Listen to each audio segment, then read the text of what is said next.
नमस्कार, मैं हूं पवन त्यागी।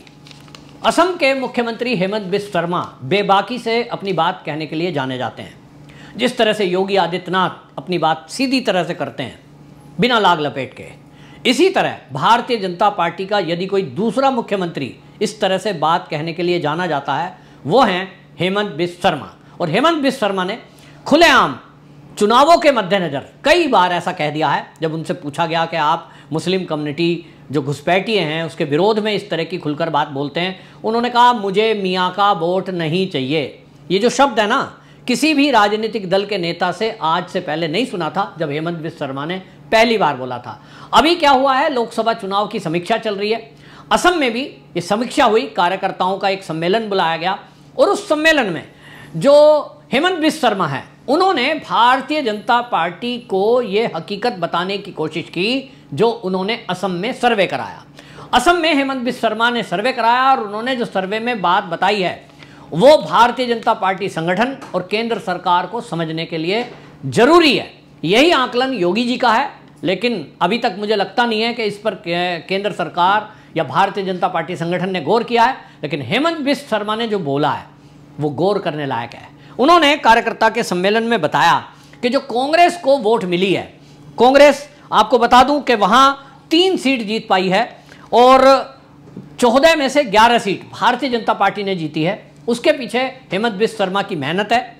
जिस ईमानदारी से वो सरकार चला रहे हैं, मामा का तमगा उनको वहां महिलाओं ने दिया है। वो इस तरह से काम कर रहे हैं जैसे मध्य प्रदेश में शिवराज सिंह चौहान ने किया, महिला उनको मामा कहने लगी। ठीक इसी तरह बच्चे उनसे लिपट कर मिल जाते हैं। आत्मीयता बहुत ज़्यादा है और ये हेमंत बिस्व शर्मा की कमाई है। हेमंत बिस्व शर्मा बेबाक बात बोलने में माने जाते हैं, कांग्रेस में रहे हैं, कांग्रेस की बहुत खामियों को जानते भी हैं। और इस कार्यकर्ता सम्मेलन में उन्होंने कह दिया कि ये जो कांग्रेस को सीट मिली है, हम 14 में से 14 सीटें जीतते, लेकिन जो 3 सीट कांग्रेस ने जीती है, इसके पीछे जो बांग्लादेश के घुसपैठिए हैं वो एक प्रमुख कारण है। बांग्लादेशी घुसपैठियों की वोट उनको मिली है और वो भी पर्टिकुलर कुछ क्षेत्र में मिली है, जिसके कारण कांग्रेस 3 सीट जीत पाई है। उन्होंने कुछ आंकड़े रखते हुए ये बताया कि भारतीय जनता पार्टी को जो मुस्लिम कम्युनिटी है वो कतई वोट नहीं करती। उन्होंने कहा कि विकास के काम देखते हुए, जितने विकास के काम और केंद्र सरकार की जो योजनाएं हैं, जितनी मुस्लिम कम्युनिटी को दी गई, उसके अनुसार मुस्लिम कम्युनिटी ने देखते हुए बीजेपी को वोट नहीं किया। उन्होंने अपना सर्वे बताया। उन्होंने कहा कि देखिए, जो भारतीय जनता पार्टी एनडीए है उसको असम में 47% वोट मिला, कांग्रेस को 39% वोट मिला, 3 सीट जीती। लेकिन उन्होंने कहा कि यहाँ आप देखें कि जो मुस्लिम बहुल एरिया हैं वहाँ 21 विधानसभा क्षेत्र में जो कांग्रेस है उसको 50% वोट का, कुल वोट का 50% उस क्षेत्र में मिला है। जितनी कुल सीट 3 सीट जीती हैं, 21 विधानसभा में 50% उन एरिया में मिला। उन्होंने कहा भारतीय जनता पार्टी को कितनी मिली? भाई, मुसलमानों को मकान भी दिए हैं, उज्ज्वला गैस भी दी है, सम्मान निधि भी दी है और पसमंदा मुस्लिम को लेकर के वो काफ़ी लंबे समय से, जब से मोदी जी प्रधानमंत्री बने हैं, लगातार साथ लेकर चल रहे हैं। लेकिन उसका नतीजा 10 साल बाद क्या आया? तो उन्होंने बताया केवल 3% मुस्लिम कम्युनिटी ने भारतीय जनता पार्टी के पक्ष में वोट किया। 97% लोगों ने बीजेपी को वोट नहीं किया। और इसलिए हेमंत बिस्व शर्मा ने कहा कि कांग्रेस की जो ताकत है, कांग्रेस जो सीटों में बढ़ोतरी कर पाई है, वो ज़्यादातर वो लोग हैं मुस्लिम कम्युनिटी, घुसपैठिए, रोहिंग्या। और इसीलिए उनका मैनिफेस्टो कुछ इस टाइप का बनाया उन्होंने, जिसको मोदी जी ने कहा कि मुस्लिम लीग का मैनिफेस्टो है। भाई, उनका तो टारगेट बिल्कुल तय है कि उनको मुस्लिम कम्युनिटी खुलकर वोट दे रही है, एक तरफा वोट दे रही है, लेकिन भारतीय जनता पार्टी तय नहीं कर पा रही कि उसको किधर जाना है। उसको लगता है कि मुस्लिम कम्युनिटी को भी अपने साथ ले लो, तो सबका साथ, सबका विकास, सबका विश्वास नारा दे दिया और विकास के कामों का मोटा पैसा उन पर खर्च किया। दूसरी तरफ जो हिंदू हैं वो देखते रहे कि भाई ये कट्टर हिंदू लोग हैं, ये तो आरएसएस के स्वयंसेवक हैं, मोदी जी ये हिंदुओं के उत्थान की बात कब करेंगे? कब इस देश में गौरक्षा बैन होगी? कब इस देश में हिंदी राष्ट्रभाषा घोषित हो जाएगी? कब इस देश के अंदर समान नागरिक संहिता लागू होगी? कब इस देश के अंदर जनसंख्या नियंत्रण कानून लागू होगा?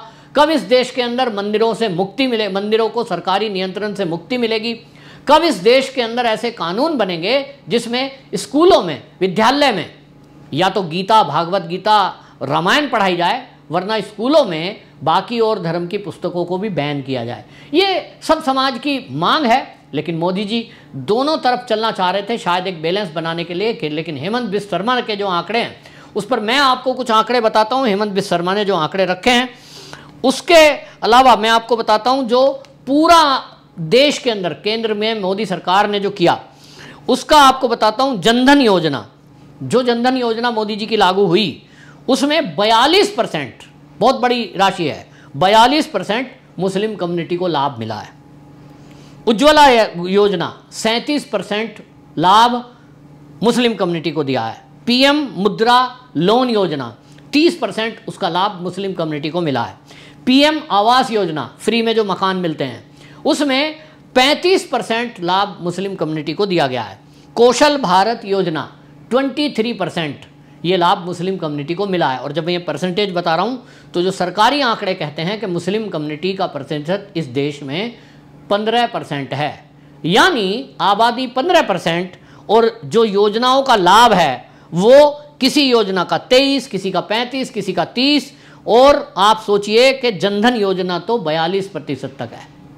अब ये क्या बताता है? इसके पीछे दो रीज़न है। एक, जो सरकार है इसका दोष मैं नहीं बताता हूं, क्योंकि इसका दोष केवल इतना है कि प्रचार ठीक से नहीं किया गया। योजनाओं को लागू कर देते हैं, प्रचार होता नहीं, देश के नागरिकों को पता तक नहीं है कि कौन सी योजना का लाभ कैसे दें। अखबार में निकाल दिया और बस इतिश्री कर दी। भाई वो जानते नहीं है कि इस देश में जहां लगभग ऐसा समझ लीजिए 40 करोड़ आबादी तो ऐसी है जो अति पिछड़े में आते हैं, गरीबों में आते हैं, वो अखबार पढ़ते कहाँ हैं? आपने योजना लागू कर दी, उसको आप लागू करने के लिए जो प्रचार प्रसार की आवश्यकता थी वो नहीं हुआ। दूसरी तरफ मैंने खुद देखा है जो मुस्लिम कम्युनिटी है, जिसमें आपको मैं बता रहा हूं कि मुस्लिम आबादी 15% होते हुए भी जनधन योजना का 42% लाभ मुसलमानों ने उठाया, उज्ज्वला का 37%, मुद्रा योजना का 30% और पीएम आवास यानी फ्री में मकान जो लिए वो 35% मुसलमानों ने लिए। उसका रीज़न बताऊं क्या है? मुस्लिम कम्युनिटी में क्षेत्रवार जो नेता हैं, मान लीजिए किसी एरिया में निगम पार्षद है, वो निगम पार्षद अपने एरिया में जो भी सरकारी योजना है उसके लाभ लेने के लिए अपनी कम्युनिटी यानी मुस्लिम कम्युनिटी के लोगों के फॉर्म भराता है, उसके लिए जहां जमा करना है वहां तक जाता है और पूरा प्रयास करता है कि हमारी कम्युनिटी के लोगों को सरकार की सुविधाओं का, जो योजनाओं का लाभ मिले।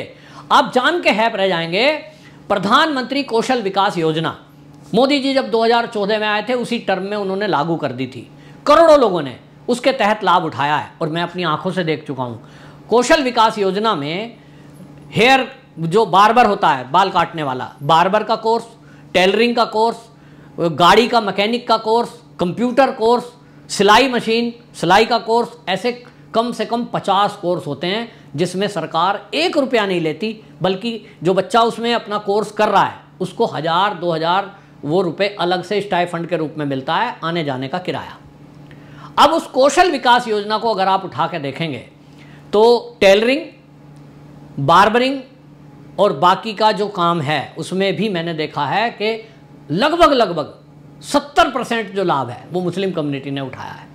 और बहुत सारे ऐसे लोग हैं जिनकी पहले से ही बार्बर की दुकान थी, यानी वो पहले ही सैलून खोले हुए थे, लेकिन फिर योजना में गए, वहाँ एडमिशन लिया क्योंकि उनको लोन लेना था बैंक से जो फ्री में लगभग मिल जाता है बहुत कम ब्याज दर पे। इसी तरह टेलर की दुकान पहले से है लेकिन वहाँ कोर्स किया, एक दुकान दिखाई और उसमें मशीन खरीदनी है ये दिखाया, बैंक से लोन ले लिया।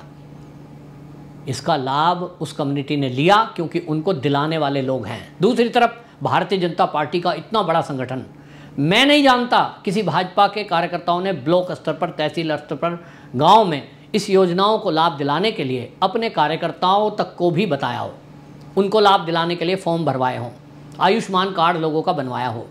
उत्तर प्रदेश को मैं देख रहा हूँ कि वहाँ योगी जी ने कई सीएमओ को इसके लिए फटकार लगाई, उनको ट्रांसफ़र भी कर दिए दंड के तौर पर, क्योंकि उनको लोग नहीं मिल रहे थे जो टारगेट दिया गया था। क्या बीजेपी के कार्यकर्ताओं का ये फ़र्ज नहीं बनता है?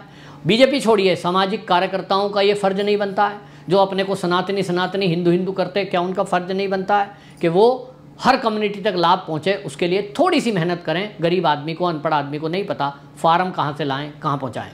कुल मिलाकर हेमंत बिस्व शर्मा ने भारतीय जनता पार्टी की आंखें खोलने का काम किया है। और उसके बाद भी यदि भारतीय जनता पार्टी जागृत नहीं होती है, फिर क्या किया जा सकता है? फिर तो लुटिया डूब ही गई, ये मान ही लो। आपकी क्या राय है? कमेंट बॉक्स में जरूर बताएं। वंदे मातरम।